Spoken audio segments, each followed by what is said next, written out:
today's Downtown Aviation Economy and Innovation Subcommittee. This is this particular subcommittee for the month of December. My name is Daniel Valenzuela. I'm honored to chair this subcommittee. I'm also the Phoenix Council member for District 5, and I'm joined by my colleagues. We have Councilwoman Thelda Williams from District 2. I'm sorry, 1. You could be You're two. close. They're pretty close. Could be both. Vice Mayor Laura Pastor from District 4, and Councilman Michael Nowakowski from District 7.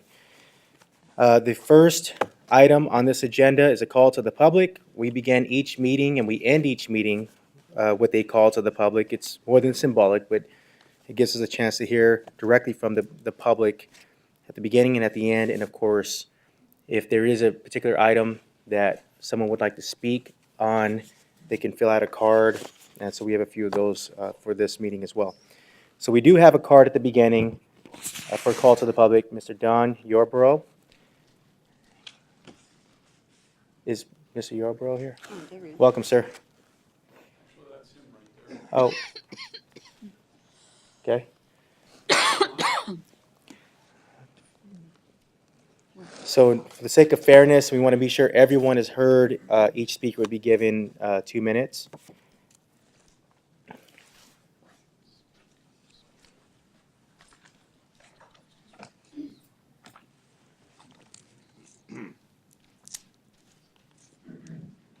Don, you're up. Mr. Yarborough, you're up, sir. Welcome. A little bit of a surprise. Good morning. I live in Dobson Ranch in Mesa, and the planes have been diverted from their normal route 6 months ago, a year ago, 2 years ago, whenever it was. Whenever we have our windows open or outside, it's very loud. We hear the roar of the aircraft. You can even look up and see tail numbers and underneath the undercarriage of airplanes. And when we call and ask about it, they said, oh no, they're not that close to your house. We cannot get a clear answer. And I'd like to know why they were changed and if they can be changed back to their original route. Thank you. Thank you, sir. I'll ask someone from our aviation team to meet with you. In fact, someone's headed your way, I think. We actually have an update coming up on some of those flight paths, and there are a lot of happy people because things are going back to as close to original as possible. But we'll have that update here shortly. Next, I'll ask for a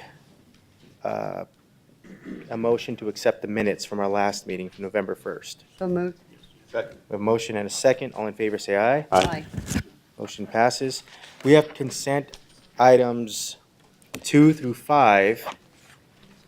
We are going to pull out number 5 because we have a couple of people who'd like to speak on 5.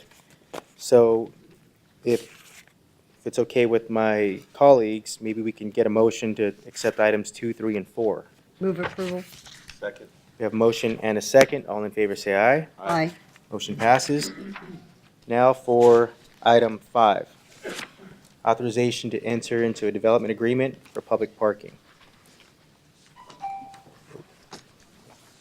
Sorry. Yeah. We do have 3 cards on this. Should I just go right to the cards? Okay, so 3 cards. I'll start with Mr. Steve Dreiserson, who is marked in as opposed. Welcome, Steve.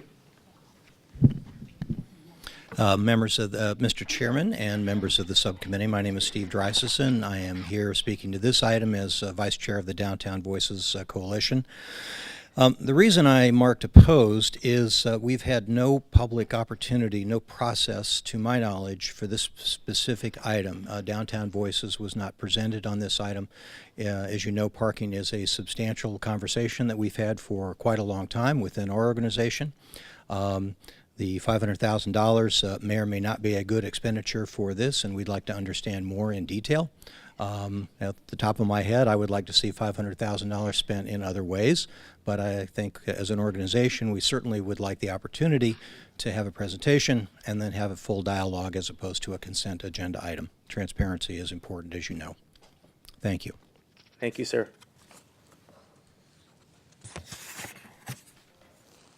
The next person, now, the white card indicates wishing not to speak, but you can always change your mind. Mark, opposed is Ryan Boyd. Is Mr. Boyd here? Mr. Boyd did mark oppose and did leave comments as well. Want to just, for the record, mark the oppose. The third and final item comes from Nick Wood, marked in favor. Mr. Wood, would you like to speak? I think so, Mr. Chairman, with your permission. We have a few slides. If we could pull up that presentation, please. Go ahead, Mr. Wood. Thank you. My name is Nick Wood. I'm with the law firm of Snell and Wilmer. My address is 1 Arizona Center, and I represent Hines. We've been in negotiations with the city over this parking agreement. And I want to give you, if we can get the slides up, a little background. Anyway, this involves a Collier Center. As you may recall, about 20 years ago, there was a plan to build a downtown hotel, and it ended up with, in litigation with the owner of the Renaissance, Mr. Cohen, and the city then decided to forego the plan of building a hotel on the site at the Colliers and instead went ahead and built the Sheraton Hotel. It sat vacant for quite a bit of time. The city still owns the parcel, continues to. There's a development agreement that's in place with Colliers. Hines will be coming in and acquiring the interest in that development agreement. So here is the site that's surrounded with the yellow lines. It's at the intersection, northwest corner of 3rd Street and Jefferson.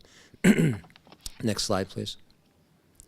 This is kind of just a first floor indication of a site plan of the parking, and the parking that's at issue is really, I think, on the next slide. Yeah. There's going to be a surface parking area. As you can see, there's a total of 40 parking spaces, 22 on one side, 22 on the other. We anticipate that the 20 parking spaces that the city will be acquiring under this agreement is in the northern portion of this area, and again, it's all at grade. Next slide, please. And this is something I wanted to kind of point out to everybody. Right now, when they built the original center on the entire city block, they installed underground parking, just as they did under Block 23. Just pause there, Mr. Wood. I'm going to allow for more time, but to be fair, Thank you. I want to give Mr. Dreisson and anyone else an opportunity to speak after. That's great. And Ms. Mackey, if I can ask you to come up, because I'm sure this is going to generate some questions. Yeah. Thank you. So when they built the entire center, now the center currently includes the Bank of America building, a lot of retail and some other things, but they built underground parking first. They built a total of 1,484 parking spaces. Those parking spaces were intended to be used by the Bank of America building, and then of course the hotel that was going to be built. Of those parking spaces, the 1,484, 535 of them were to be used for the hotel. And these are the 3 underground levels in green that indicate the parking spaces that have been set aside for use by the hotel. Well, since the hotel was never built, the parking spaces have been utilized as public parking. It's paid parking, but it's open to the public all the time. Now, what will happen is if the Hines project goes forward and they built their 25-story residential tower, luxury residential tower, these 535 spaces will no longer be available for public parking. They will be limited to use by Hines and its residents. So there will be 535 spaces that will go out of the inventory of available public parking in downtown. So one of the things that was asked of us by the city is, since you're taking this inventory out of public parking and making it private, which everybody wants, we'll still need some public parking available. So that's why the purpose of this agreement is to set aside 20 spaces for public parking for the city. It'll be managed by the city, and again, it'll be paid parking. Okay. All right, we'll pause there. Mr. Tresson, is it okay if I go to questions by my colleagues? And anytime or you or anyone else would like to ask a question, please just let me know. Any questions or Councilwoman Williams? I guess I have a question, but I also want to make a comment. Ma'am, how much would it take to cost to build a parking garage per space? Chairman, Councilman Williams, the parking garage typically will range between $20,000 and $25,000 a stall if it's above grade, and $50,000 a stall if it's subterranean. Okay, and does the city have any plans or any land available to build a garage in the future? Chairman, Councilman Williams, at this time, no. The city has no plans to build any additional parking structures. There is still. I was going red. I'm wearing red. I thought red was a better color to be on It's a this morning. season. I apologize. At this time, the city has no plans to build any additional parking structures, but we're still in desperate need of additional parking to keep the growth in downtown Phoenix moving forward, to keep jobs moving into the market. So this is, we look at opportunities where we can gather small amounts of additional parking places with new buildings that are being built by the private sector. This was an opportunity to add some additional parking to our inventory over time. I just want to make the comment that I really support this. I know that there are a lot of people that think, oh, well, we have light rail, there's buses, et cetera. But I happen to represent a district that brings their car downtown. And one of the reasons they don't come down too often is the parking problem. And this is going to be, I would think, not only a convenience for our current residents, but as you continue to sell downtown and bring new businesses in, that's going to be a bigger and bigger issue all the time. So I want to applaud you for being creative enough to negotiate on this project to get some public parking. So thank you. Councilman Nowakowski? As a council member that represents this area, I mean, downtown we have a campaign, it's hot. And individuals are moving into downtown area. We have apartments, condos, businesses. And this is a fine example of a partnership where I call it Team Phoenix approach, where we work together with the private sector and with our city resources to have a win-win situation. And we're lacking parking in downtown. When there's an event, when there's a concert, when there's a basketball or even a baseball game, this surface parking is filled. And one of the things that we asked the developers if they could actually add some private parking. They said absolutely. If that's something that the city of Phoenix needs, we'll make sure it happens. But at the same time, what kind of a contract or deal can we come up with? And that's how it all came about. Every single project that we have in the city of Phoenix, in the downtown area, we ask about parking, and we always beg for public parking. And this is a fine example of a win-win for all of us. So I want to thank the developer, Mr. Woods, for making it all happen, and I think it's going to be a plus for the city of Phoenix, and I'm in favor of it. I have several questions. One is there a possibility to find parking elsewhere for less? Chairman, Councilwoman, Vice Mayor Pastor, we are always looking for parking for less. We are each and every day, the team lovingly calls me the Match.com of parking. So I have an intimate relationship with the private sector owners and other owners of our lots. Our own parking people are deciding they don't want to take my call anymore. We've used up all their parking. So as we look at opportunities for parking garages and existing parking, being able to rent existing parking, unfortunately, we're about as full as we can get and don't have the opportunity to look at existing parking and be able to rent any more existing parking than we have. We've used up about 2,000 stalls this year alone in parking. I've tapped everything I know to find. And you mentioned it, but I didn't write it down. How much is it per stall? Yes, ma'am. $20,000 to $25,000 a stall above grade, and $50,000 a stall for subterranean parking. And that's to, when you find a piece of land and you're looking at, say, 20 stalls. Yes, ma'am. If Okay. you were looking at 1,000 stalls, it would still be similar Yeah. Okay. in structured parking. My other question is, I think this is where transitioning into a new world and living in a current world becomes a difficult transition. And what I mean by that is we encourage our neighborhoods or constituents to participate in city committees. And we create plans, we have many different voices that are a part of it.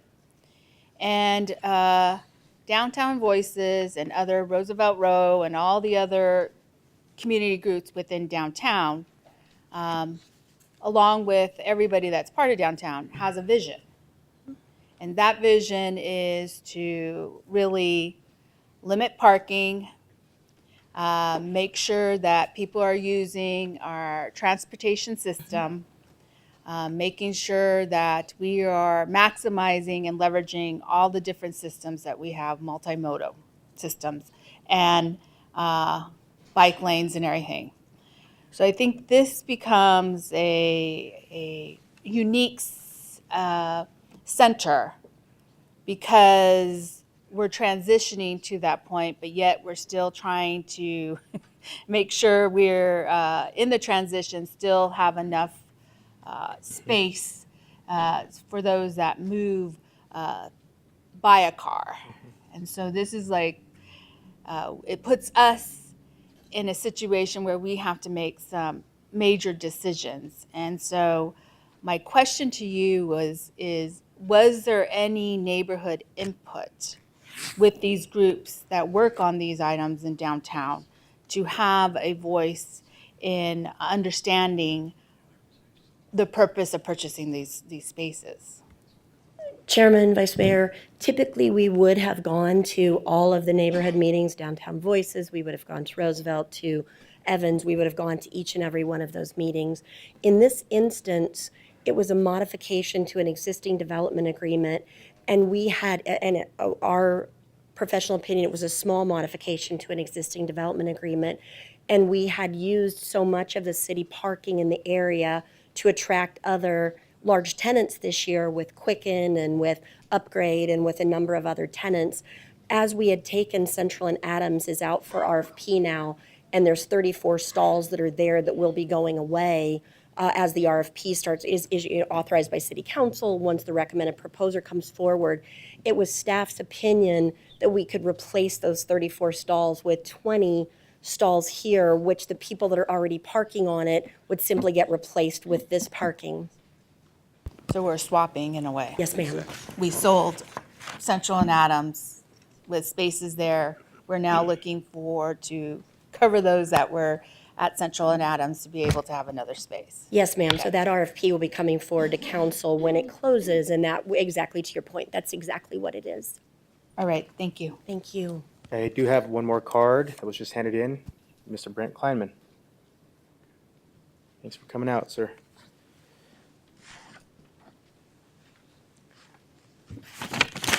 Good morning, Mr. Chairman, members of the committee. I actually skipped over this until you all started talking about it, and I'm just trying to do math in my head and looking at spending $25,000 per space to have these 20 spaces. And I look and I say, downtown Phoenix is the only place that in the evenings we still have to pay metered parking. That stops at 5. If that stops at 5 p.m., we're talking $10 a day lost per space, $3,600 per year. So, I mean, the amount of spaces you could buy opening those meters from 5 p.m. through the end of the night, I don't think we need these spaces. Because if I'm going to a baseball game, basketball game, concert, I can't park on the street because it's more than 2 hours. So alleviating the street parking builds business and keeps us from having to spend $500,000 on parking spaces. So, just my 2 cents. Thank you. I think, so, Councilman, do you have something else? Yeah, I just want to say that I really want to thank our staff because it's not just trying to find parking during work time.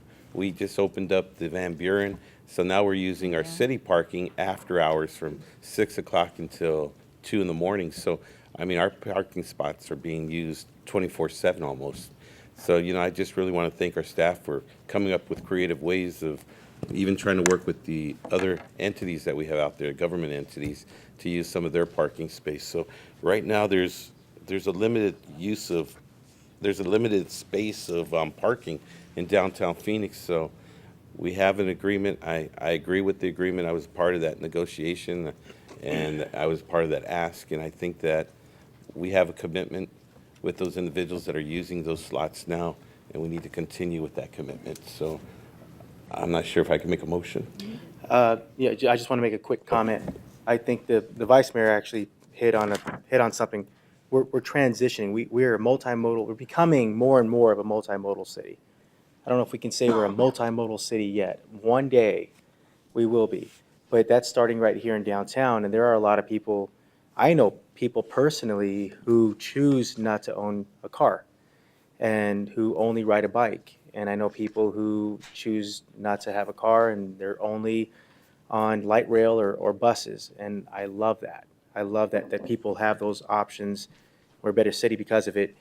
We're in this tweener stage, I think. But as we continue to move forward, we're still sending our economic development team out there to attract these jobs that are needed to help diversify our economy, to add to the tax base, to move our city forward, and it becomes a tough conversation for some. In fact, I think what we have going on in downtown is one of the reasons we have these companies that want to be part of downtown, but it's still, that's a very important topic, and I think it's one of the first topics, along with, does your city have the talent needed to sustain what it is we're trying to accomplish?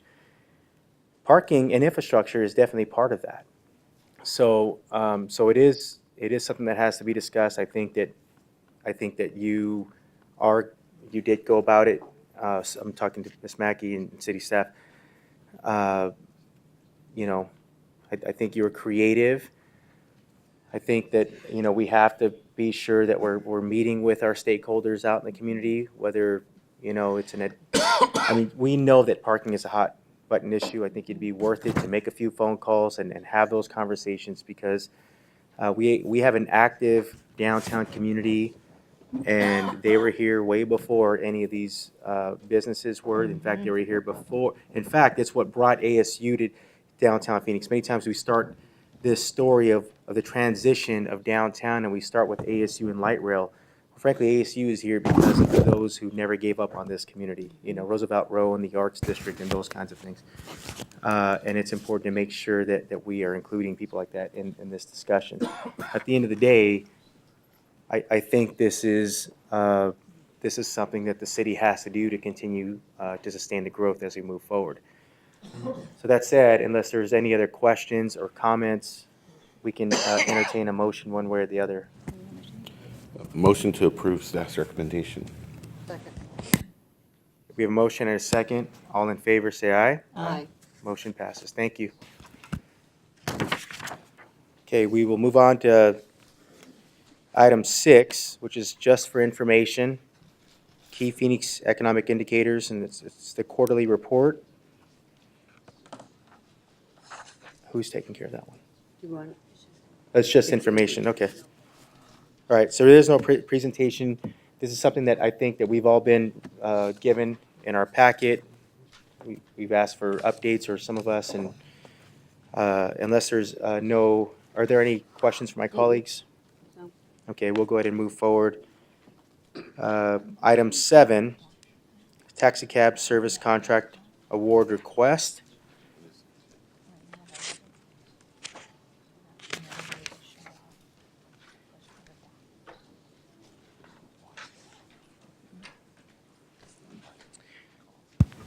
Mr. Chairman and members of the subcommittee, thank you for allowing us to present this morning. I'm joined today by Steve Grubbs, our Deputy Aviation Director for Operations, and Kim Brown, our Manager of Ground Transportation.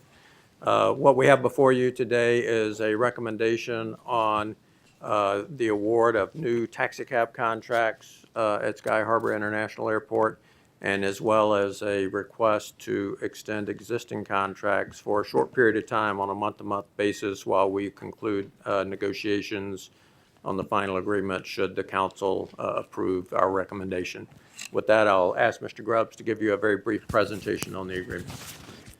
Good morning, Mr. Chair and members of the subcommittee. This item is to discuss Sky Harbor's taxi cab service revenue contract solicitation and to request recommendation for the award of these contracts.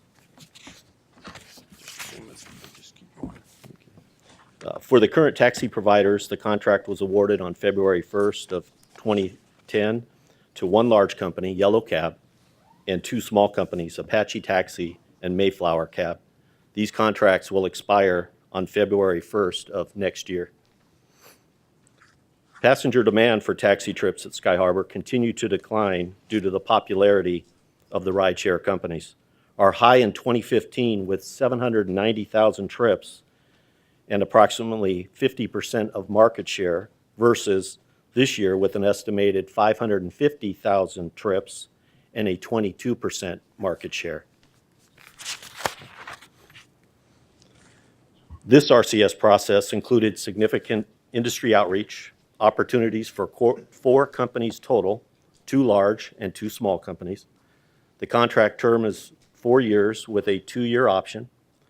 We anticipate annual revenue of $1.9 million, and we have implemented a number of customer service and driver improvements in these contracts.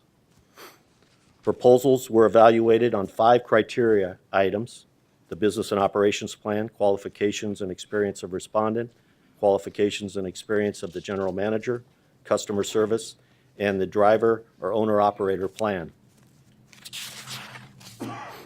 The recommended companies are AAA Cab, doing business as Yellow Cab, and Total Transit for the large category, and Mayflower Cab and VIP Taxi for the small category.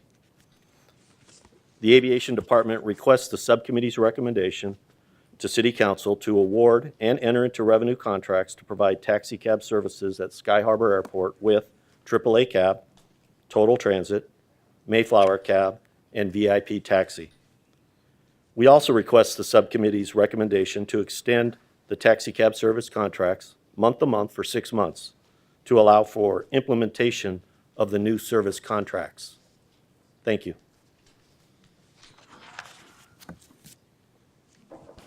Okay, thank you. Any questions or comments by we don't have any cards for this one. Mr. Chair, I just want to thank staff. This is the quietest taxi cab contract I have seen in 30 years. And I think it's a solution. I understand this is something that an industry that is swirling as the changes happen. And I move approval. And I'll second that. Okay, we have a motion and a second. Any comment? All in favor, say aye. Aye. Motion passes. Thank you. All right, we will go on to item 8, Transdev Rental Car Center Shuttle Bus Contract. Mr. Chairman and members of the subcommittee, this item is to request council authorization to engage in a negotiation with Transdev concerning a potential of a contract extension on their current shuttle bus contract. Transdev runs our rental car shuttle services, and as the council will recall, we're in the process of finishing SkyTrain all the way to our rental car center, and we think it's probably Going through a future hotel, right? Good one. As I mentioned, we're talking about rental car shuttle bus operations. And so we think it is, given the short time period between the expiration of the Transdev contract And when the SkyTrain will become available, we think it's probably a more efficient way to continue to provide a seamless service to the public by trying to engage in a negotiation. So I'll ask Mr. Grubb to do a very brief presentation for the subcommittee. Mr. Chairman and members of the subcommittee, this item is to request the subcommittee's recommendation to authorize staff to negotiate business terms and a contract extension with Transdev, our bus provider, through the completion of Phoenix SkyTrain Stage 2. Currently, Transdev provides for the operations and maintenance for all bus service at Sky Harbor Airport. We have an annual budget of $14 million to pay for this service, and the contract expires at the end of next year. In our contract negotiations, staff would focus on business term amendments that would create operational and cost efficiencies while additionally providing for a contract extension that would continue bus service until the completion of the Phoenix SkyTrain Stage 2 in early 2022. With that, the Aviation Department requests the subcommittee's recommendation to City Council to authorize staff to negotiate a contract extension with Transdev and amend the business terms for the rental car center shuttle bus services.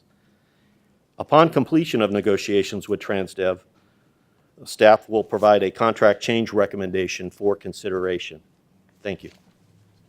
Mr. Bennett, so this is through completion of SkyTrain Phase 2, which I'm really looking forward to that. I think a lot of people are. Any concerns with that? I mean, we're still on track for, you just mentioned 2022, everything is moving in the right direction there? Mr. Chairman and members of the subcommittee, that is correct. The contracts are in place to begin construction. The contractor for SkyTrain has already started the mobilization process, and the community should start seeing some very active construction taking place starting in the first quarter of 2018. So we're on a timeline here that we need to try to resolve this shuttle bus contract to match up with the completion of SkyTrain. Okay, thank you. We don't have cards for this. Any questions or comments or a motion from my colleagues?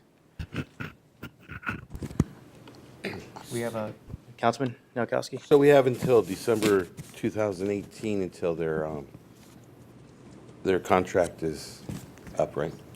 Mr. Chairman, Councilman Nowakowski, that is correct. The end of calendar year next year. We still have a whole year to actually make a decision or to decide. And Mr. Chairman, to Councilman Nowakowski, that is correct. And the reason that we are in front of you this early is we would like to begin those negotiations. If by some chance we're not successful in those negotiations, we want to make sure we have enough time to then go ahead and come back to you with a recommendation that perhaps we should issue an RFP if we are not successful in negotiations. So that's why we're in front of you this early. Are we looking at a possibility of increasing that $14 million annually? Is it something more than that, or? Mr. Chairman, to members of the subcommittee, I think it's a little early for us to speculate on what might happen, but it would be our intent to not increase above where we are currently paying. Some of the concerns I have is, first of all, it's a 3.5-year extension where we normally go month to month or up to a year till we actually go through a process. I understand that we're looking at the SkyTrain being built, and we're hoping that it'll be finished by 2022. The other concern is that I believe that y'all can start maybe having those pre-conversations to figure out if they will continue for another 3.5 years and how much of an increase that would be, if not. Because I would feel very awkward approving something, then you come back and say, hey, we're going to have to increase it to $18 million a year or $20 million a year. Or you might come back and say, hey, it's going to be $12 million a year. So I think it's, I like to actually sit down with you and maybe have some more conversation regarding this. And I don't know, I think it's we still have time to work things out. Mr. Chairman, to Councilman Nowakowski, we do still have time, absolutely. And this is just for us requesting authorization to start a negotiation process. So we've not engaged them in any negotiations at this point. So this is just a request. Okay. I think that it's a very valid request, considering the timing of all of this. This stuff doesn't happen overnight. Negotiations don't take place overnight. And it's about assuring that we have the service provided to continue to move Sky Harbor forward. We want to make it as user-friendly as possible. We don't need a break in service. So I really think that this is a reasonable request, and I, for one, would like to thank you for bringing it forward. Any other questions or comments? So Vice Mayor? I just want to get some clarity. My understanding is this rental car center shuttle bus contract is this whole item in front of us is to begin negotiations. Mr. Chairman, to Vice Mayor Pastor, that is correct. Just So it's to, to begin the negotiations to see if they will extend the contract and be able to get us to where we need to get to. and Mr. Chairman, to the Vice Mayor Pastor, that is correct. But also another very important component of this negotiation will also be on the wind down provisions Correct. at the end of the agreement, and addressing the issues of how we're going to do that so that we don't interrupt service, but also the issues with employees and how the employees are dealt with in the transition period. Okay, so it's to continue service, negotiate once after the 2018 contract ends. It's also about setting up a plan for the wind down as we now move completely into the SkyTrain. Am I correct, or? Okay, all right, thank you. Yes. Okay. I'm very supportive of this. I think it's very timely. The longer you wait, you're at a disadvantage in negotiations. However, having said that, I'm more than willing to support this today, but if the councilman is very uncomfortable, I would agree to continue this until January subcommittee. But it's, If we can continue it for another month, then bring it to us. And it doesn't put anything at risk here. no. But I really think it's important in January we make a decision, and hopefully this moves forward. I don't want us at a disadvantage. I don't want employees not knowing what the future's going to lie. I think that's extremely important. It's a lot of buses, a lot of drivers, and staffing that will lose their jobs. I agree, it's employees, it's those who rely on that service. And frankly, if we're put at a disadvantage, that we can pay for that during negotiations as well, because we're forced into a situation that may not be as favorable. So hearing from our city staff, if you're saying that, we have a little time here, I do agree. I think a decision must be made in the January meeting, but that gives plenty of time for you, councilmen, to get the information that you need and the understanding that you need, and then we can move forward at that point. So I'll entertain a motion to continue to the January meeting. I'll make a motion to continue. Second. We have a motion and a second. All in favor, say aye. Aye. Motion passes. Thank you. All right, we will move on to item 9.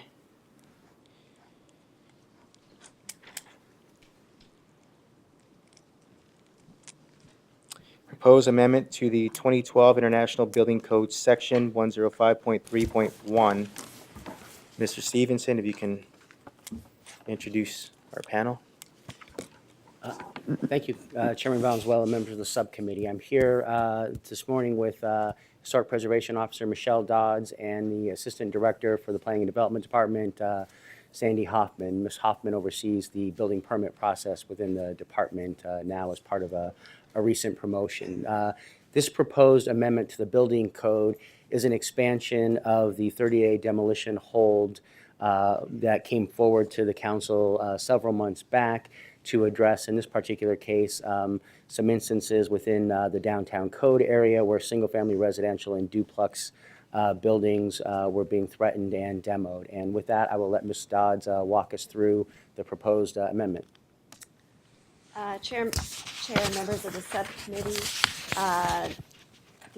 there was some concern from the preservation community and from the Historic Preservation Commission that in the downtown code area, we were losing some single-family and duplex properties where there was no notice, no transparency, and there's an understanding this wouldn't be something that would be achievable to do citywide, but in the downtown area, there's concern about a loss of building stock and single-family and duplex uses. And so staff looked at the downtown code area that you see outlined, and there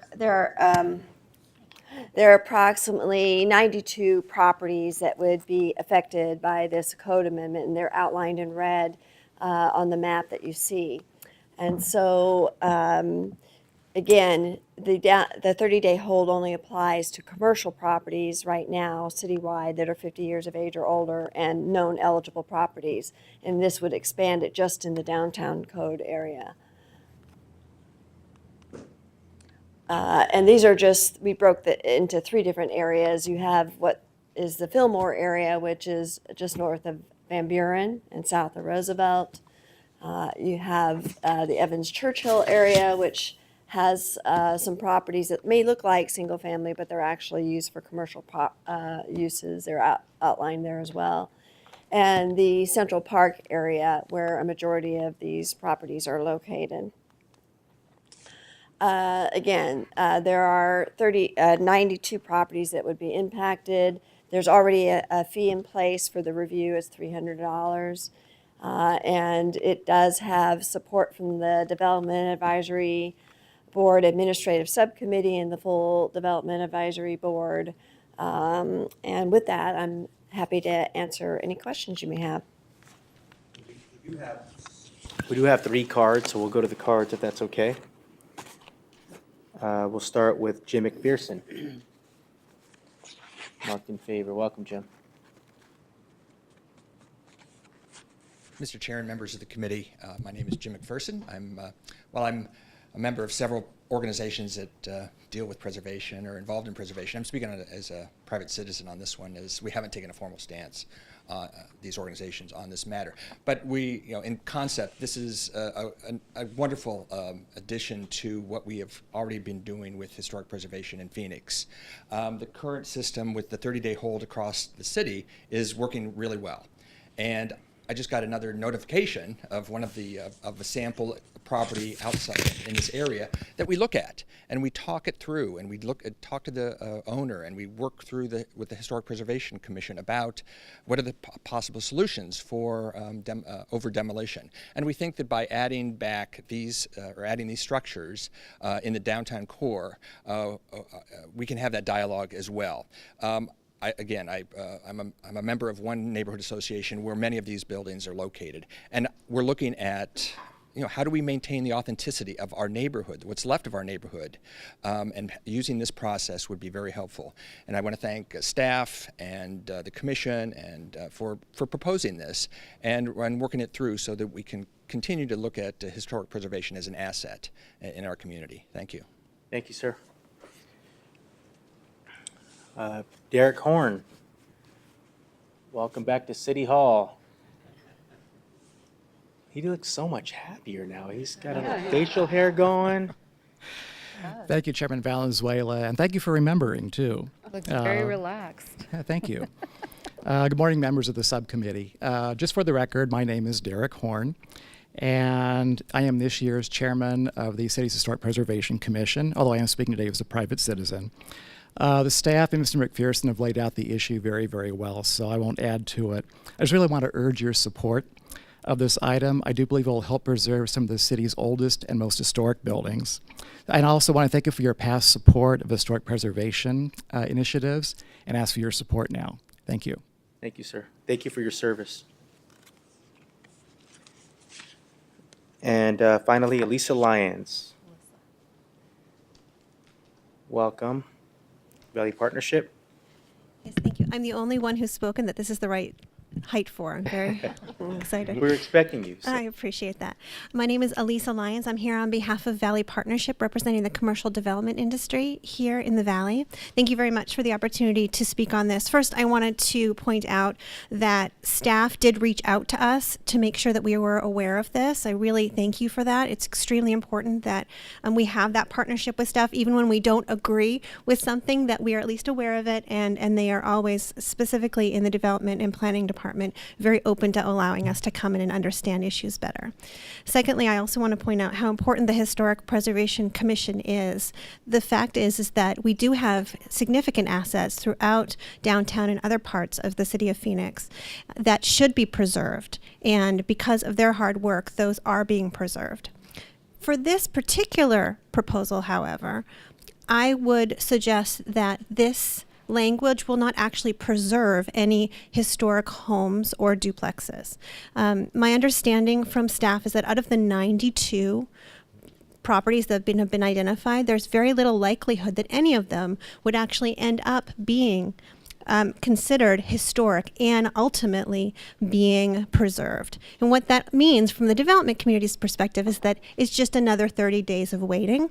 That 30 days is expensive for those developments, and they'll probably end up moving forward anyways. And so I would suggest that this is not necessary because it won't have the effect that it's looking to have. Secondly, I have concern that while we're currently looking at the downtown code area, that it could expand further without a lot of discussion about exactly the impact that will have not only on the development community, but also on staff services, or staff time and resources. So those are my comments. I'm happy to stand for any questions you may have. Any immediate questions for Ms. Lyons? Okay, we may ask you back up. Of course, thank you. Any questions or comments? Go ahead. Councilman Williams?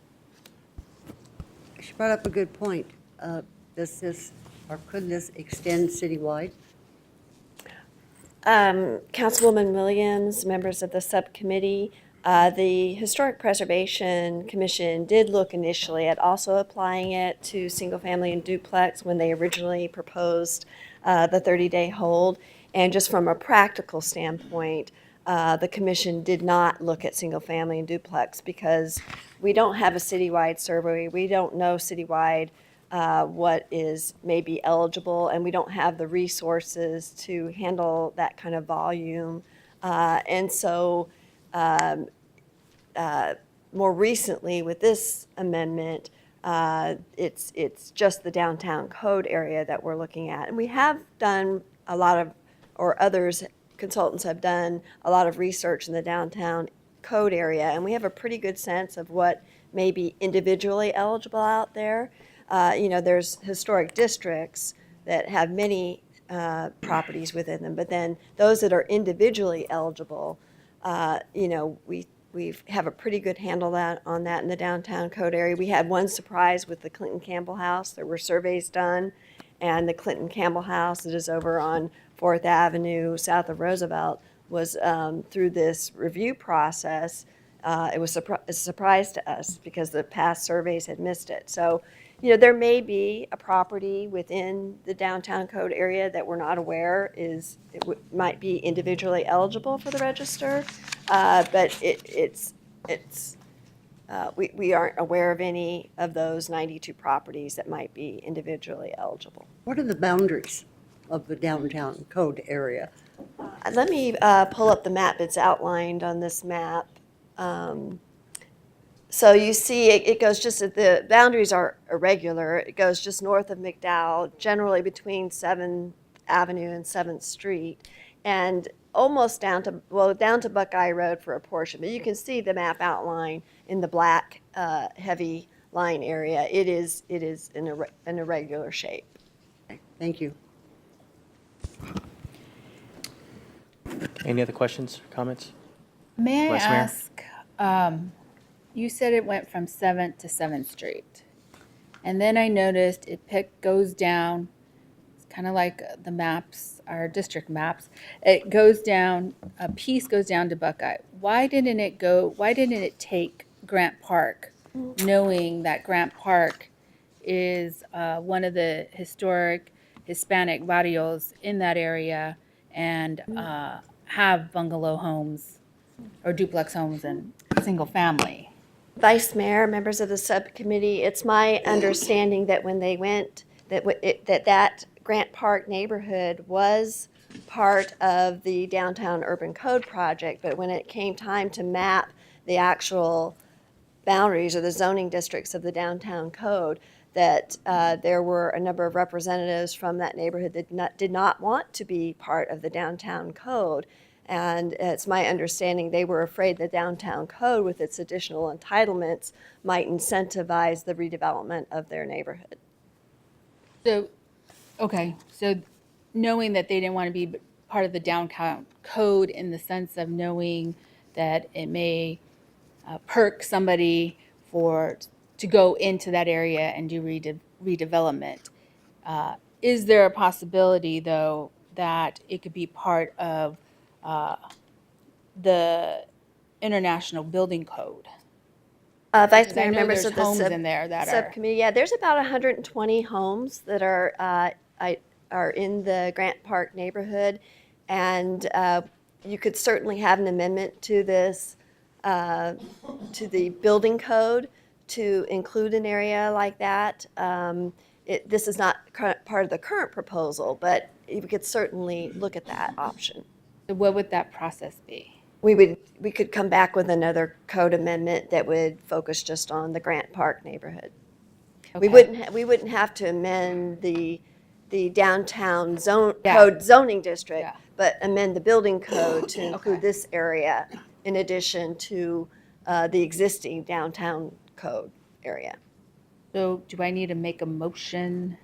Sounds like I need to make a motion. So speaking of that, but the motion, is it just simply to accept this, or to the Vice Mayor's point, should there be added language? Chair, members of the subcommittee, you could make a motion to move this current proposal forward and then direct staff to come back and look, after we go back to the Development Advisory Board, go back and look at an amendment to add the Grant Park neighborhood, to extend it down to Buckeye Road and over west to 7th Avenue. Okay. So that's my motion. I will second that with caveat that as part of the review is you survey that neighborhood to make sure that they still are. I guess still would be they didn't want it, but see now if there's interest in becoming a historical possibility. Councilwoman, and we would absolutely do that. We've done outreach in the Central Park area, and so we would do the same thing before we bring it back to you at another meeting. Thank you. I just want to make sure that the Grant Park area is included. Sometimes in these meetings, people don't show up. You have 3 or 4 individuals that are speaking on behalf of the whole community. So if there's somehow, some way we can actually send a letter, or I'm not sure how many households are out there, we can actually certify the letter to them and what kind of a cost that would be. But I think it's important that we at least try to make sure that everyone that lives in that area, that actually owns property in that area, has an opportunity to have some input. And the other thing is just stretching it all the way from 7th Street to 7th Avenue to Buckeye and just square that off would be great. We're looking at the light rail extension down Central Avenue, and I know that there's going to be a lot of development going on, and preserving some of those historic households and landmarks are really important for us. So that might be an opportunity to make sure that our history is preserved forever, right? Yeah. Okay. So we have a motion. We have a second. Any further discussion? All in favor, say aye. Aye. Motion passes. Thank you so much. All right, we will move on to item 10. This has been continued from the October 4th, 2017 meeting, as well as the November 1st, 2017 meeting.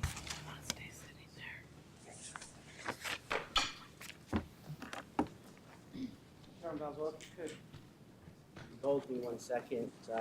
There's going to be a memo coming around, a little bit unorthodox here, but I think it will help us address our concerns. And we do have some additional copies here if anyone from the public is interested.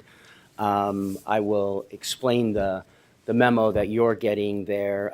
Outlines some proposed changes between staff and some of the key stakeholders, the downtown community, and Alan, I'm sorry, 1 second. We do have speakers on this, so where is the memo for those who wish to have it? Just right in the back table? On the back table, right Okay, there, yeah. okay, thank you. It reflects some email traffic this morning relative to agreements between some of the key stakeholders within the downtown community and Arizona Public Service. Many of you and your staff saw some of those emails this morning as well. It relates to a couple of key provisions in that memo that we'll talk about in a few minutes. But I want to introduce Catherine Coles, who will walk us through the whole amendment here in just a minute. She oversees our form-based code efforts here within the city, which is where downtown code sits. And then also Chris DePero here, who is here for any questions relative to development as the project comes forward.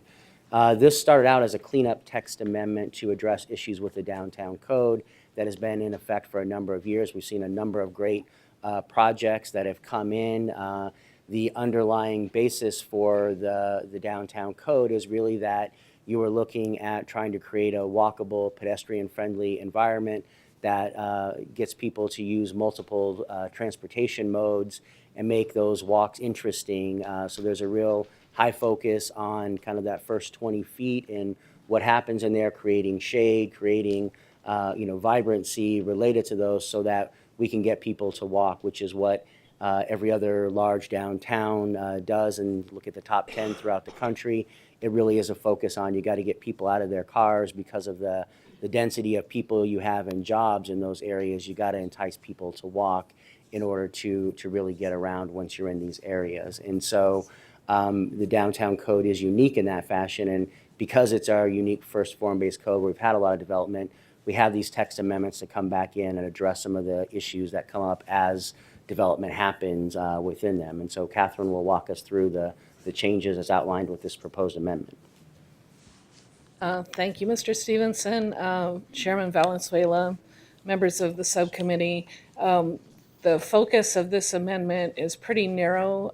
There are 5 areas in particular: single-family attached development option, addition of language to allow farmers markets, clarifying language, and additions about frontage types, how we deal with public utility easement conflicts related to our code standards, and then the addition of how we accommodate public utility facilities.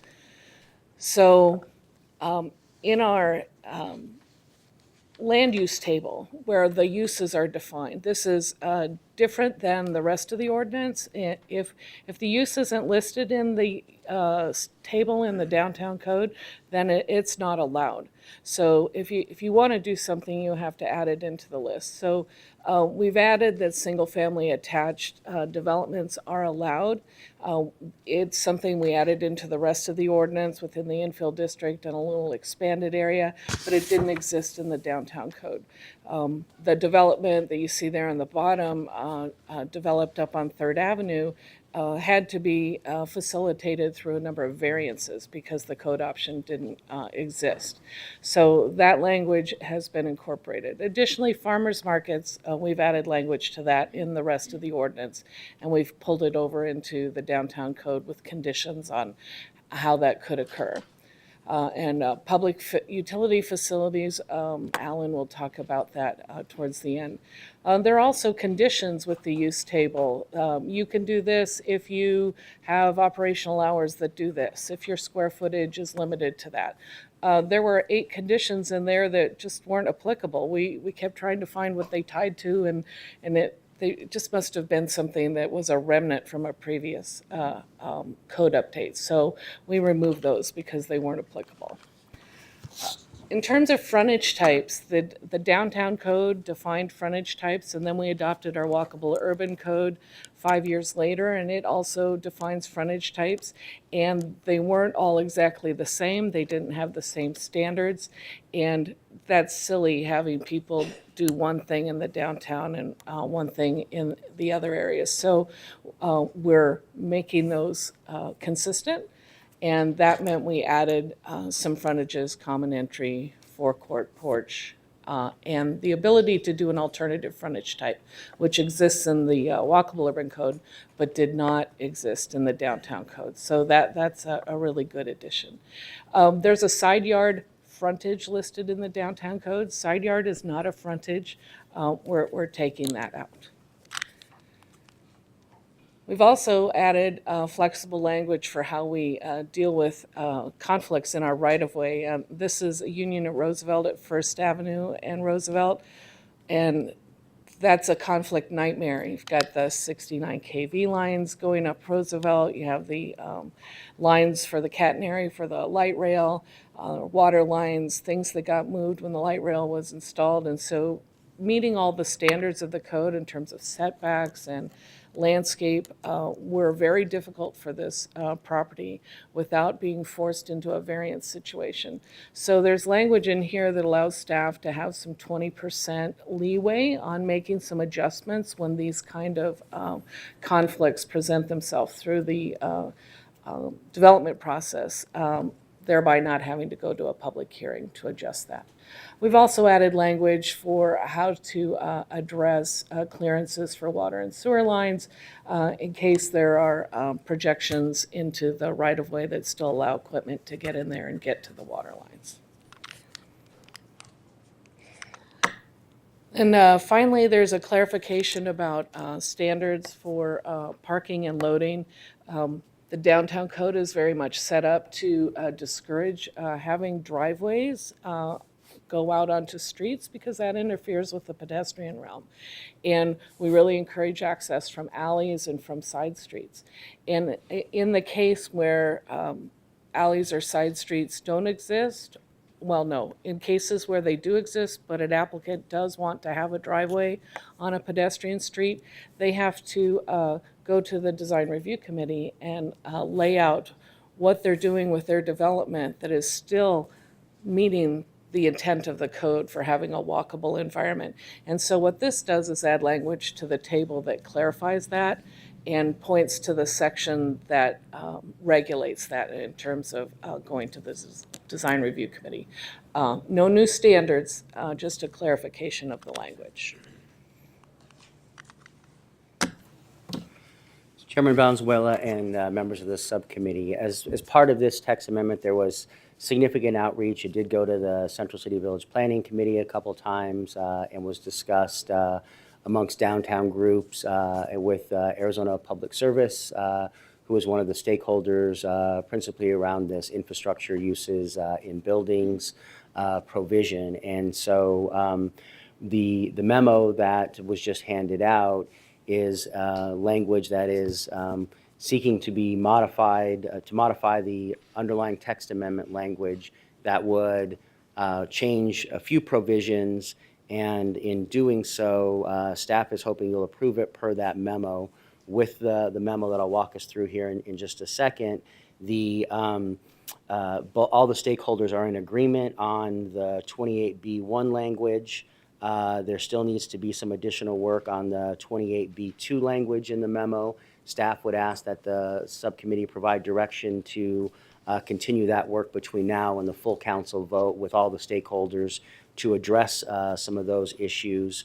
And then all the stakeholders agree on what would be new language in 28D relative to mixed-use opportunities. And so in explaining these changes, what you see coming forward is, again, that emphasis within the downtown code on the form and that first 20 feet. And so lots of public utilities are in big cities throughout the country. That's where they need to be located at times, but you have to appropriately screen them or wrap them. And so this picture in this example here shows you examples of utilities that are in behind some of these buildings. So this is, some brownstones, and you see residential on both sides of these, and this one here has a public utility in behind it. And so the average citizen walking by in the public, has that screen from their view. It looks like a building to the average person walking along. And so that really is what the language in 28B1 says, is design a frontage type that mimics a building, that from the outward appearance, you won't be able to see that there's a substation or other utility in behind it, because it will look just like the rest of the frontages within the downtown code that are called for along that street.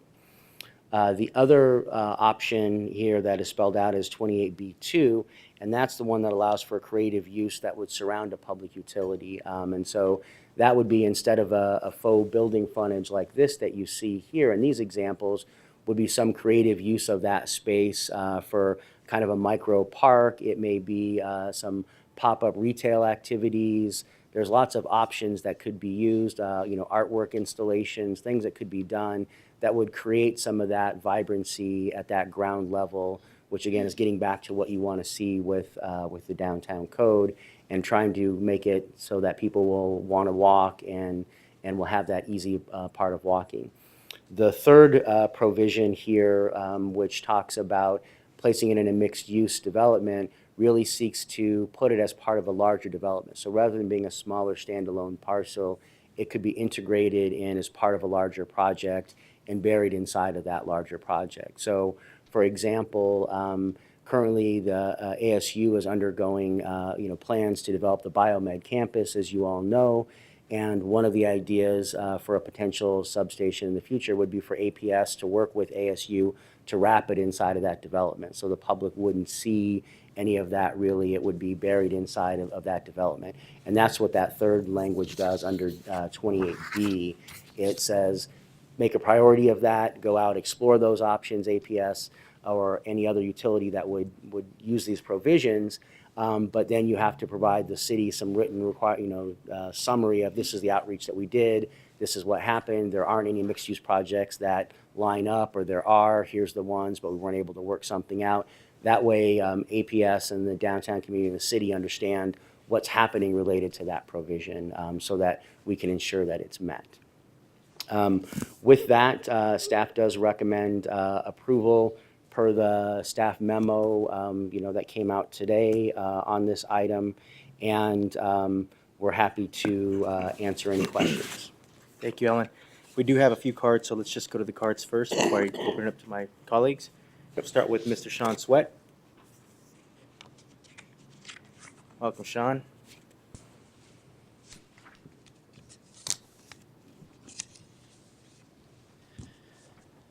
Thank you, Councilman Valenzuela and committee. I'm here representing the Urban Phoenix Project. There's various community groups that have been involved in this, and I think we wrote a joint letter, I think, of 7 groups, I think it was. Altogether, we're just one of the 7. What Alan just shared really, I think, meets in the middle on most of the parts, all the parts, except for what he said as well, that 28B2 still needs some work, right? And that's what the memo says too. So I would just suggest that, and the beauty of it is that 28B2 doesn't actually affect anything else. It's kind of a standalone clause that could be taken out or put in. So I would suggest that, since that portion of it still needs a little bit more communication and work, that it could just be approved, this entire thing could just be approved without 28B2, with the council or subcommittee direction to continue working on that and see if we can come up with something that works to come to council as an addition. That way, instead of approving something that we know needs work, we just approve everything else and then say keep working on that. So that would be my suggestion. Otherwise, I think the rest of this looks really good. Okay. Thanks, Sean. I appreciate it. The second speaker, Mr. Dave Kreider, DPI.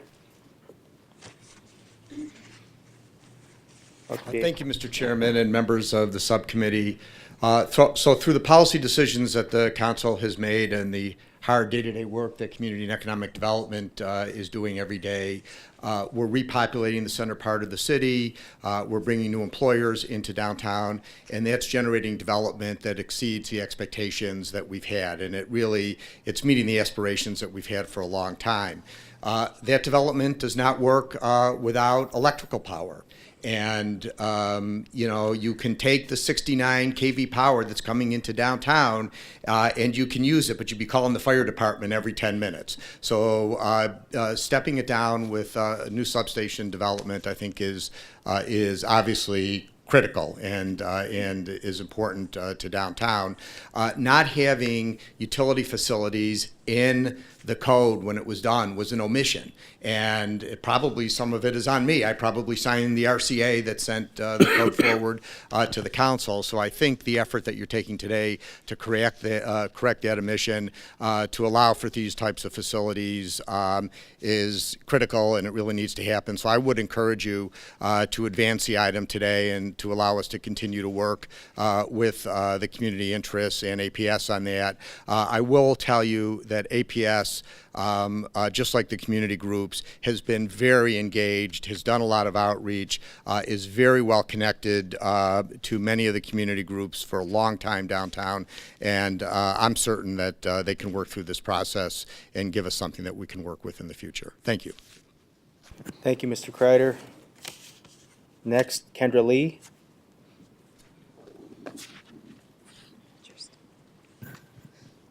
Nothing like being the elephant in the room. Chairman Valenzuela and members of the subcommittee, thank you for having this item on your agenda today. I'm here on behalf of APS, and just a little bit of history and some background on this particular item. We identified about 2 years ago, 2 to 3 years ago, the need to build and rebuild additional substations in the greater downtown Phoenix area, including Sky Harbor area. So that work extends all the way from Indian School and Central down to the downtown core and over into Sky Harbor. We, as part of that process, had been communicating to the city of Phoenix regarding, including leadership, electeds, et cetera, regarding our needs for building that substation, those substations, I should say, and there's quite a few of them, and working with the communities. But the need extends around, as Mr. Kreider mentioned, all of the development that's happened in the downtown area specifically and in Midtown, and of course, the work that's happening in Sky Harbor going west. So the facilities are critical to that. APS has a long history of working in our communities, and I specifically have worked on a number of substations where we work to really create sites that were done and designed and built with extensive community engagement. Evans Churchill is one that was energized in 2008. It includes taller walls, a residential facade that was designed to look like Artisan Village, much more landscaping and lighting. In fact, it's even being worked on today as far as upgrades to our landscaping in that area. Other substations where in more urban environments, just like Glendale and 8th Street, where we have worked to blend in those substations with brick and actual designs that really blend in with the communities. They are right next to homes and such. And it's our intent to also move forward with murals and public art that would make the most sense. Our intent from an APS is to balance the needs of our community, our company, and we urge you to move forward with the text amendment. Thank you, everybody, for working with the APS and the city on this. Thank you, Kendra. One last card, just marked in favor, Wendy Rydell. Thank you, Wendy. And I'll open it up for questions or comments by my colleagues. Councilman Nowakowski. I represent a large portion of the downtown area, and first of all, I just want to thank our staff and APS for all those community meetings that they had and reaching out to individuals. But working the downtown area and representing the downtown area, there's two groups of individuals that really we hold their feet to the fire. Those are the developers that come in and spend hundreds of millions of dollars and we make sure that they're accountable to our downtown code, and also the attorneys that represent them, the zoning attorneys. I'm not sure if we had a chance to look at or to actually ask those individuals what their perspective is on this. And I like to see that maybe happen too, because one of the things that we deal with as council members and as staff members is dealing with the city code when it comes to attorneys and developers. The other thing too is I have a concern on that page 56 of the document that you handed, on that under A, that first paragraph, where it talks about the vision and goal of Plan Phoenix. That's just basically a vision and a goal that we create as a city. And my concern would be the general plan is something at the state level. I'm not sure if the Plan Phoenix changes very easily. We can actually, as a council, change that. The general plan that's actually required by state every 10 years, is it, Alan? Yeah. Yes. Is something that we as a city go out throughout the whole community to actually come out with a general plan. So I think we need to maybe take out the Plan Phoenix and put in some about the general plan, that should be required in there, that it's the standards of the and guidelines of the general plan. The other thing too is that one of the big complaints we get a lot of is that the design review committee, that it's a great committee, and basically there's not an appeal process to that. It doesn't come back to the city council. There's not a process where they can actually appeal the decision made by this group, where other entities, if you go to the historic preservation and all that, they basically do have an appeals process where we as the council are the final decision makers, instead of having this body end up being the deciding factor, right, or the last say. So those are some of the concerns I have. I was wondering how we can actually implement that or put that in, especially when it comes to the design and review. I think that people should have the opportunity to go through an appeals process where their peers are actually, where they're heard by their peers, and then actually coming with the approval of the city council.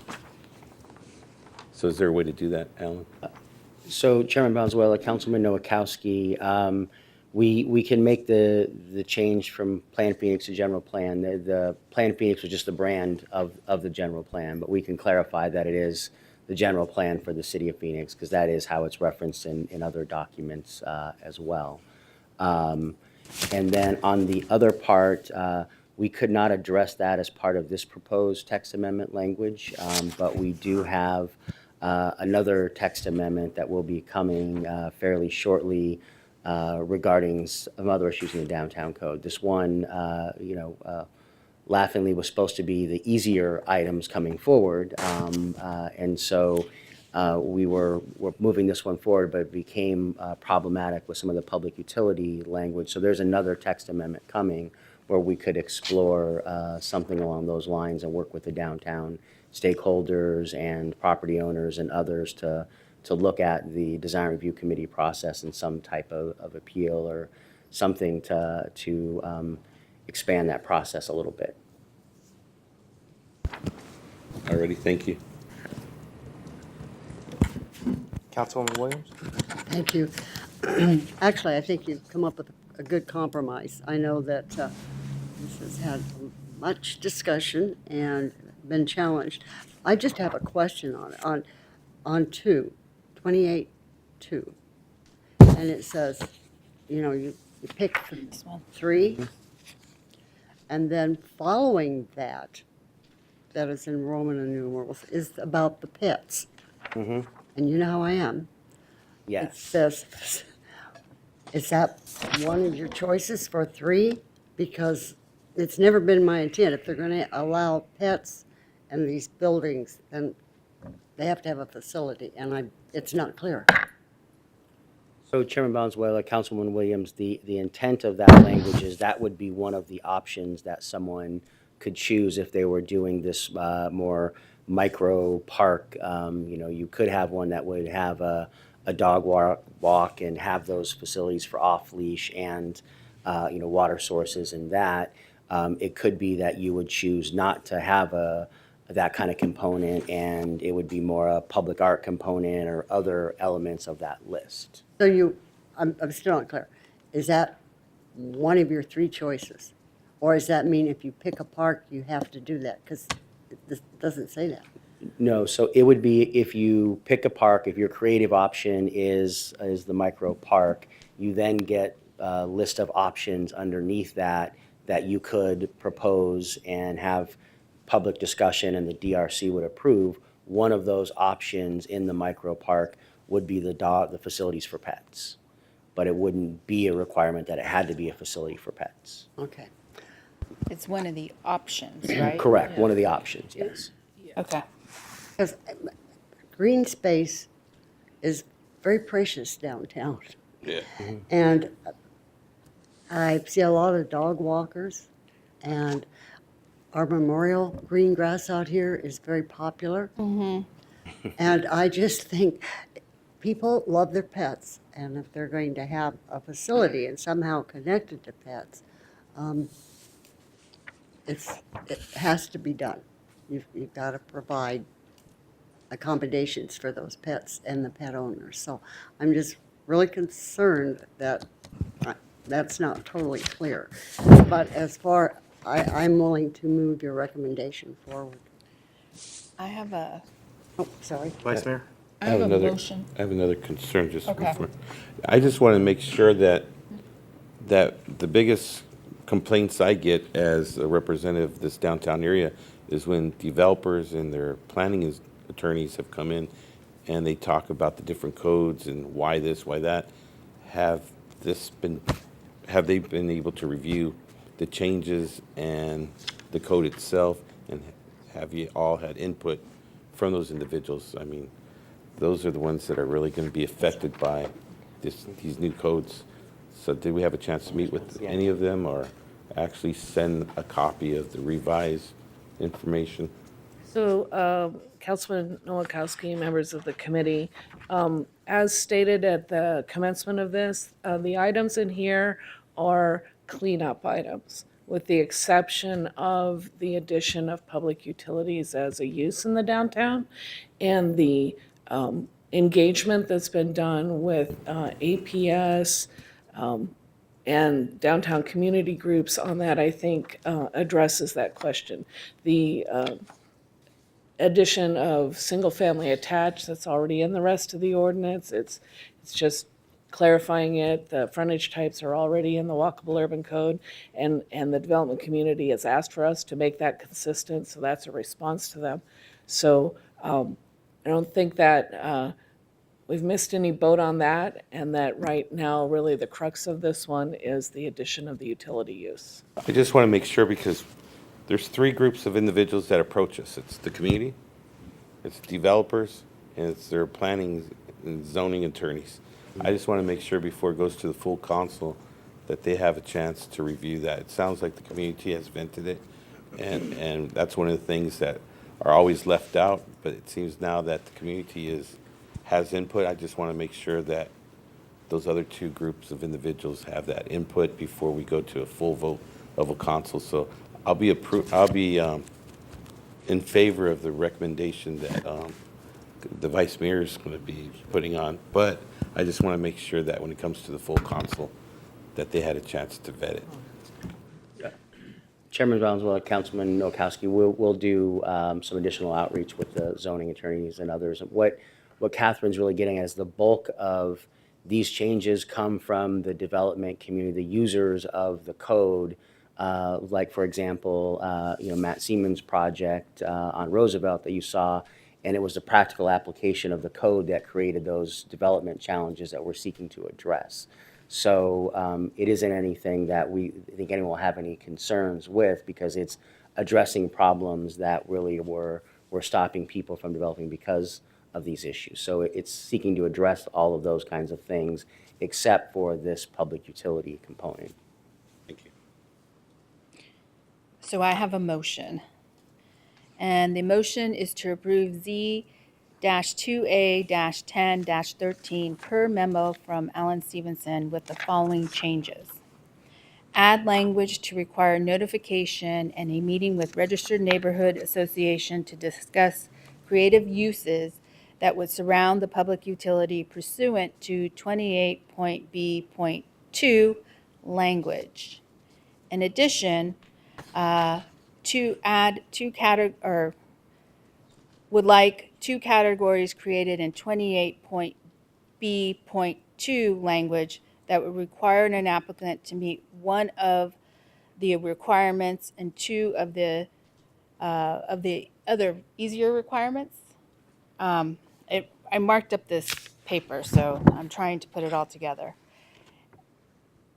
Plus, to look at what Councilwoman Williams was in item 4, and then Councilman Nowakowski's reaching out to development community and zoning attorneys. Does that make sense, or do I need to add clarity? The development community zoning attorneys, of course, are community stakeholders. Correct, and we'll do that on this before we go to formal, to make sure that they all get a copy of it. That would comply with what your intent is, Councilman. We're happy to do that. I think just to clarify for the public, what you're wanting is, those of you that are looking at the memo in 28B2, talks about creative uses. There's a list of amenities there, and I believe what you're requesting, Vice Mayor, is that those that are harder be categorized, and a minimum of one hard one has to be met. That would be the more involved, like a more significant art installation, those kinds of things. And then two of the easier ones, like trees and a bench. And I think that is something that is addressing some of the concerns that we've heard from the community, where it could be something that would be someone picks 3 and says, I'll do 2 trees and a bench, and say it's met. And the intent really is it needs to be more substantive, because you're trying to activate that property by what's happening out front in this public realm, because you don't have an active use on the ground floor. Correct. So where it says 2, if you look, I will reread just for the public. A creative use that surrounds the public utility building and facility, such as a micro park, which shall include at least 3 of the following elements as indicated below and as determined by the DRC and as appropriate for scale of area. The minimum of the 2 following 1 and 2, 3 and 4. And then on 5, there's a break right there where it say a minimum of the following 1, 2, 3, and 4. And where 1 and 2 is the large-scale installations. Vice Mayor, that is correct. And just for clarity's sake, for Councilwoman Williams, the facilities for pets would be part of number 4 for the large facility, because it would be a dog walk and a more substantive installation, not just a hole in the ground for some water to sit and the dog to drink, so to speak. Thank you. Okay. That's the motion. We have a motion, we have a second. Sounds like there's been a lot of work, a lot of collaboration getting to this point, because a lot of this stuff is already agreed on, it sounds like. There's still more work to do, and I appreciate the motion for that reason.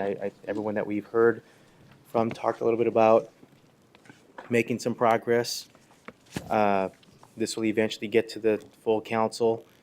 But of course, the first question that you're probably going to get asked by 4 people was progress on some of those things. There's still some work to be done, but I feel confident that we're going to get there. So we have a motion and a second. I'm supporting it. No further discussion. All in favor say aye. Aye. Motion passes. Thank you. Other item, do we continue or do we?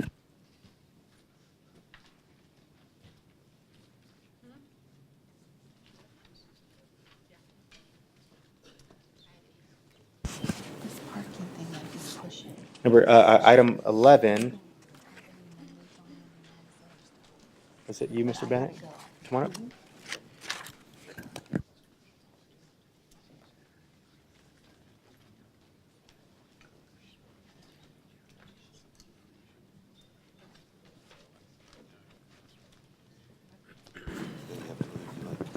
If, now,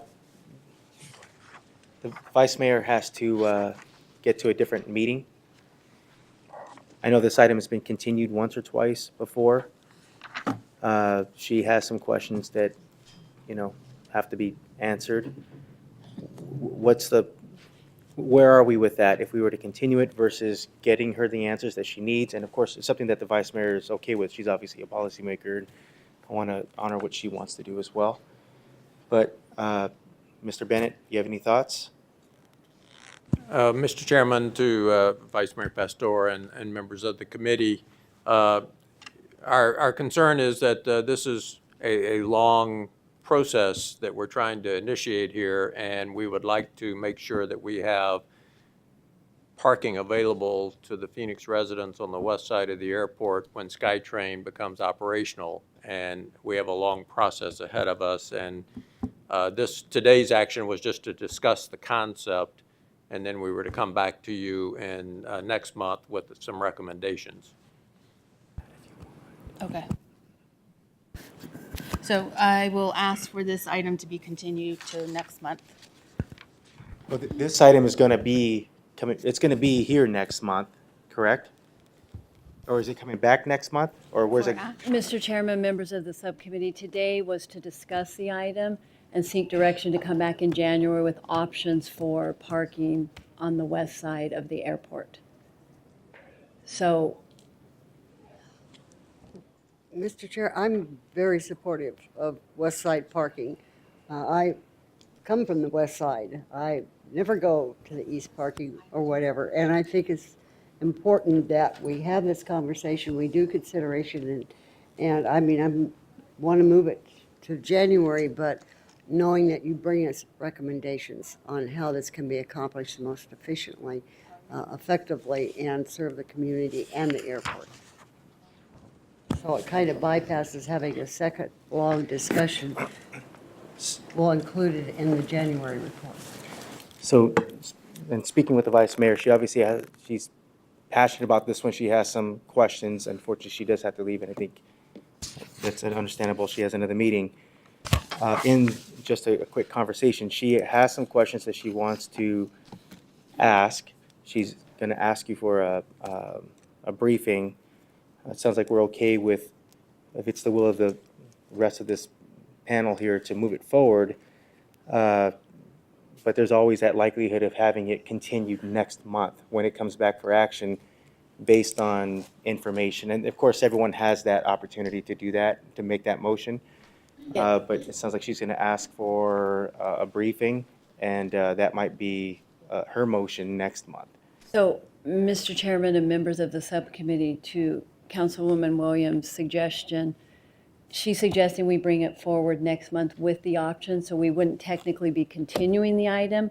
Not because today. the item would change if we're going to come back next month with actual recommendations on how we can build parking on the west side of the airport. Today was to discuss the need for parking and seek direction to come back in January with options to build the parking. But if we're saying we're going to bypass seeking direction and go straight to January with coming forward with options, I just want to get clarification. That's what I was recommending, that you're the expert, you know the ins and outs, you know we're going to tweak it somehow. So I would suggest that you bring it back with options and try to get in individually and explain the options, especially the vice mayor, who probably will have more questions. And I've been a strong advocate of having an airport hotel, because as you travel, I mean, we should look at that possibility, if we're going to have parking there, that we should actually look at other properties that the city owns. If there's going to be a stop, then employees can stop at the SkyTrain, go to parking, and if we're going to have a hotel, I think that would be an excellent stop also on some other adjacent property that we might own, Did I say to that? actually look at that possibility. And and kill two birds with one stone, right? Right. So if I hear you correctly, we'll be back next month with options on the development on the west side of the airport. Right. And I would like well, we always get briefings, but certainly would recommend one for the vice mayor as Definitely. well, being that she had a list of questions, and I want to be sure that she's heard as well. Sound good? Sounds great. All right, thank you so much. All right, appreciate it. So we'll move on now to item 12, which will keep you here, Mr. Bennett, is the FAA path update. Oops, thank you. We have some good news. This has been a standing item for, I don't know, 2 years or something. It's been a while, ever since we've run into this issue, and I was meeting with neighborhood leaders who've been impacted directly, and I made it a point to make this a standing item on this particular agenda every month to make sure people had an opportunity to be heard, and of course our city staff having an opportunity to listen. I will say, both the community has gone above and beyond, but so did city staff, because you've held meetings in living rooms before, you've held meetings in coffee shops, and I mean, just everywhere. So, so we have a good result, and I'll go ahead and give you the floor now, Mr. Bennett. Thank you, Mr. Chairman, and members of the committee, and you really almost have taken some of the words out of my mouth, which is really want to thank the council for their leadership in this issue, because it took a lot of courage to move forward as the council did, and it's had a very positive result for the city. And also thank our neighborhood groups that also actively participated in this with not only their time and their energy, but also their resources to help us as we have challenged the FAA on the flight path changes back in September of 2014. So thank you all for your support. As you've alluded to, back on November the 30th, a petition was filed in the DC Circuit Court of Appeals. The petition actually outlines a two-step approach that we feel will return the flight paths back to where they were prior to September of 2014. The first step would return the western departures departing from Sky Harbor Airport to approximate those flight paths that were in place prior to September of 2014. And then the second step of this process would then be for the community to continue to work with the FAA and the airport on putting in place the permanent western departure routes out of Sky Harbor Airport. And this really allows us to work with the community and the FAA to implement the court order from August of 2017. I don't want to waste a lot of time because I think everyone has had an opportunity to read the petitions and the news articles, but we're happy, Jordan Feld and I are happy to answer any questions the council may have. All right, any questions or comments by my colleagues? Good job. Yeah, great job, everyone. We do have 4 cards.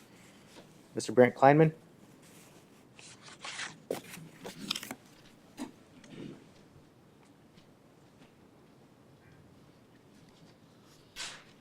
Mr. Chairman, Venezuela, members of the subcommittee, members of the Sky Harbor staff, I guess this is the first time officially I get to just say thank you, so thank you on the record. Looking forward to the upcoming months and times and the continuation of the sharing of information and participation of the neighborhoods with the city council, the staff of Sky Harbor Airport, and just really, I guess we've sat through quite a few of these meetings and felt that this was hopefully one of the last ones coming down to speak about this item. I'll probably come down in April and try and see if I can sneak in a bottle of champagne once this officially happens. But otherwise, just want to, again, thank the city council and the staff for the hard work and continuous process in going through this. I know there were a lot of hiccups and bumps, but some of us might have been a little bit more difficult to deal with than others, but I think everyone worked well together, and it's it was a neat thing to see Phoenix come out on top on this. Very surprising, but very nice. So thank you very much. Thank you. You were definitely leading the way on that, helping lead the way on this, so thank you. Dwayne Lawson?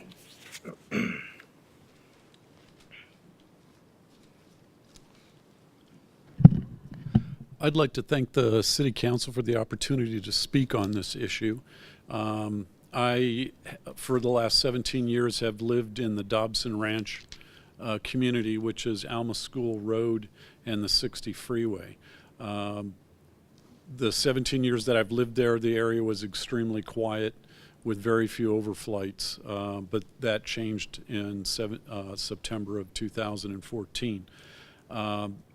I've also been engaged with sending letters to the Aviation Committee and engaged with the Mesa mayor, vice mayor, and also had an opportunity to talk with Mayor Stanton as well on this issue. So it's something I'm very interested in and have been engaged with.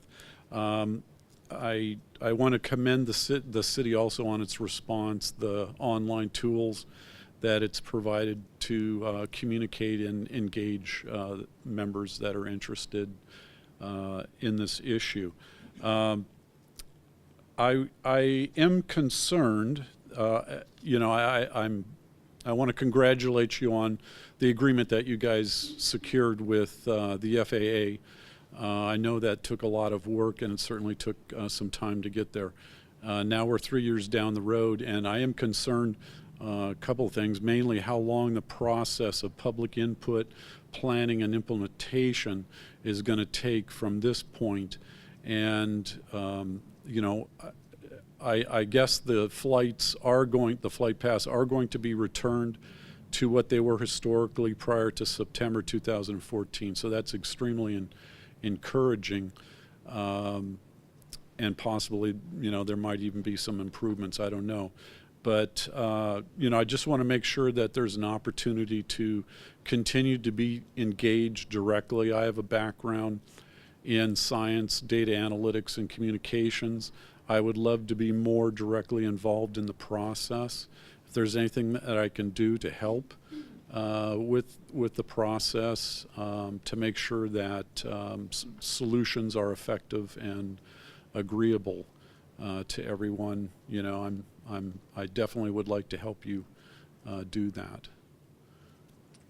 Do you guys have any idea how long it could take? Any idea, Mr. Bennett? Mr. Chairman, to members of the council, the first step, which is would take place on or before the 1st of April, and then the second step of the proposal is roughly, I'm going to guess maybe about a 2-year process of working with the community to make the permanent solutions to the flight pass. So it's about a 2-year process before that would be implemented. Mr. Feld may have additional information.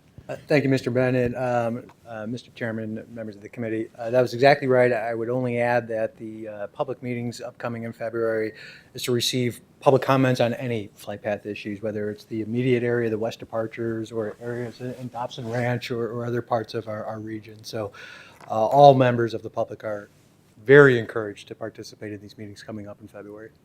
Thank you. Oh, okay, yeah, it's a little surprising that it would take 2 years, but I guess given the FAA, maybe not so surprising. It's just that we have these paths that have been in place for many decades, and you would think that we're just going back to what already existed, and that's already been defined. So, yeah, I'm a little surprised on that, but yeah, appreciate your efforts on that. Thank you. Thank you. Opal Wagner? Mr. Chairman, members of the subcommittee, my name is Opal Wagner. I live in one of the historic districts that joined in with the Historic Neighborhoods lawsuit, and I've worked on this issue for my neighborhood for the past almost 3 years, and I'm just here today. I'll echo what Brent Kleiman said, to say thank you to the city, to the council, to the airport leadership for keeping faith with our community and solving this very, very difficult problem. And you have a lot of happy residents in Central Phoenix right now, and we're looking forward to April 1st and looking forward to staying engaged and working with the city and the airport in the process, moving forward with the FAA to come up with the new routes. Thank you. Thank you. And to round us out. I just Oh, want go ahead, Councilman. just a quick comment. I just really want to thank the community because it's really working together with the city and the community that we were able to fight the FAA and defeat it. So thank you so much for all your hard work. And it wasn't just hard work, it was resources and fundraising to hire your own attorneys and work together with our attorneys to actually defeat the FAA. So thank you so much, and we'll continue working together. Thank you, Mr. Dreisson. Mr. Chairman, members of the subcommittee, my name is Steve Dreisson, and I'm now here as an FQ Story resident and a participant in this activity for the past 3 years, working against the changes of the flight paths. Where to start? You know the old saying, it takes a village. Well, in our case, it took an entire city and more. It took the leadership of our mayor and city council. It took the huge effort of our aviation department. It's going to continue, which we know we have a process to go through, but now we have a plan. We have an agreement in place, and the public will have the opportunity to work through this process. We will receive the relief that we think is appropriate, and the reversion of the flight paths, particularly the western departures, is the right decision. We look forward to continuing to participate in the process, and we thank you very much from the bottom of our hearts, from all of the neighborhoods involved, and I joined Brent Kleiman in wanting to help bring a big bottle of champagne down to City Hall. So thank you very much. Congratulations. Thank you, sir, leading the way. All right, that concludes our meeting. We don't have any additional cards for call to the public. Any requests for future agenda items? This is the last subcommittee for this particular, for downtown aviation innovation and economy for 2017. I want to thank my colleagues for all your hard work to move our city forward, and God bless. Thank you.